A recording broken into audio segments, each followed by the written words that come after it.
today I'm just going to do a quick video of what a method statement is, why you need one, and what one should look like. A method statement is a way of describing how you're going to do a certain activity. It gets you to write down and force you to think about how you're going to achieve a certain task. So it might be using a vacuum lifter to lift a composite panel, which is what we quite often come across.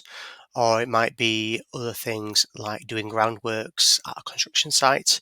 Basically, if you've got a task to do, a method statement goes through exactly how you should be doing it, gets it all signed off by the relevant people, so everyone's comfortable with what you're going to be doing and how you're going to be doing it. So a quick Google has led me to come to the CHAS website. I just thought I'd go through this blog post, a bit of commentary on it. There's a comment here about when a method statement is often used alongside a risk assessment. It's never a replacement, but it's used in conjunction.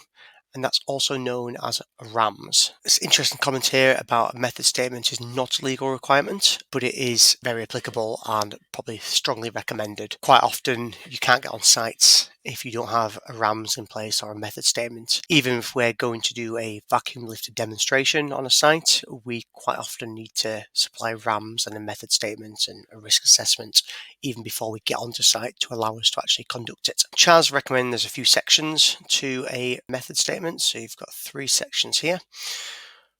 One is a bit more of the administrative side, so the project name or the task, if they've got any reference numbers for the document, which is strongly recommended, just so you've got a key of the different reference numbers and things so you can easily find them. The name of people who are actually doing the task at hand, the company they work for, where the site is, where the work's been doing, whether or not there's any permits required, and any start or end dates. It's kind of usually the top section is almost like a table. At the top, it's just basic admin and things.